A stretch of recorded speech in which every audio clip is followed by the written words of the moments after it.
next presenter does indeed sing in the sanctuary choir and is going to tell us a story from an early Christmas, or a not so early Christmas memory with her husband's family when there was an unexpected snowstorm and they were snowed in with an elderly relative.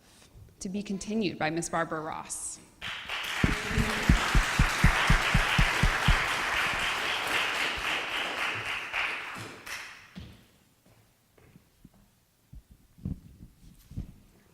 Well, it was a warm, wet Christmas day, kind of like today, actually. More like April than December. And my husband and I were driving up the GSP to pick up his grandmother, Baba Baines, from her assisted living facility. Baba had lived in Washington, D.C. all of her adult life. She had worked for the federal government. She had many friends. She belonged to the same church that President Bill Clinton went to.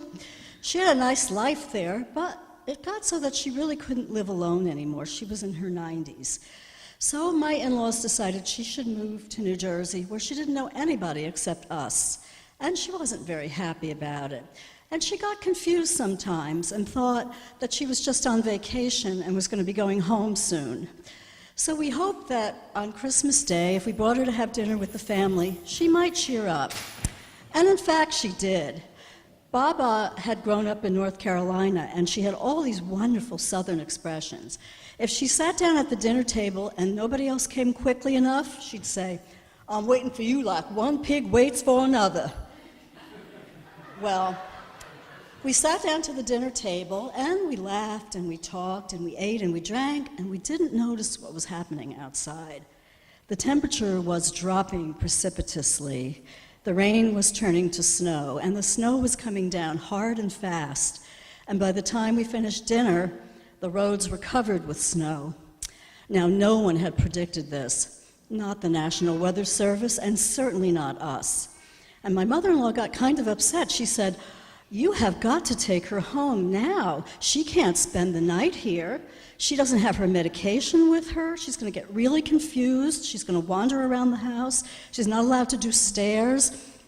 Well, John and I bundled her into the car, and we drove to the end of the street, and we realized we were not even going to get across to town, much less the 20 miles to where she lived, because it was Christmas Day, and there were no snowplows out, no salt trucks. It was a holiday.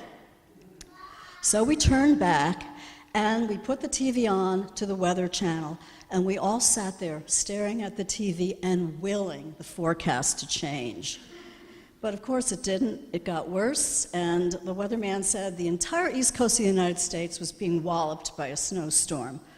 So we realized, okay, we are snowed in overnight. Now what are we going to do? John said, we're going to stay up all night with Baba and keep her entertained so she doesn't get confused and scared.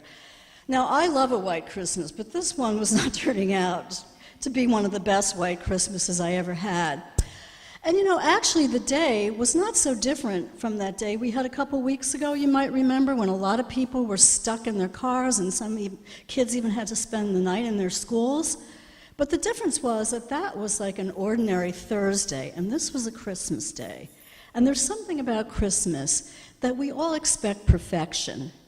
Maybe we've all seen too many movies and TV commercials where everything is the perfect family and the perfect gift and the perfect dinner, but we just think that Christmas should be perfect. And it kind of reminded me of the time that I baked Christmas cookies, which I don't do very often, and rolled out the dough and cut out the shapes and put it in the oven, and they baked up beautifully, and I took them out and I bit into one, and it tasted weird. And I was trying to figure out what it was, and then I remembered the time when my mother went on an economy kick and decided that we should all brush our teeth with baking soda instead of toothpaste. And I said, "Oh, baking soda." And I looked at the recipe, and sure enough, there was a mistake in the recipe. It said a tablespoon of baking soda when they probably meant a teaspoon. And I had to throw all my cookies away. And I nearly cried when I thought about all the time that went into it and all that good butter. So that was another imperfection on Christmas, like the Christmas that we spent with Baba Baines. But you know, there was a good part to it, because when we got her to tell, we had to stay up all night with her, we got her to tell stories about her childhood.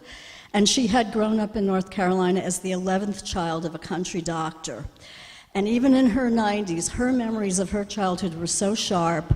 I still remember the stories that she told us. And when I sit down at the table, I can often hear her voice saying, "I'm waiting for you, like one pig waits for another."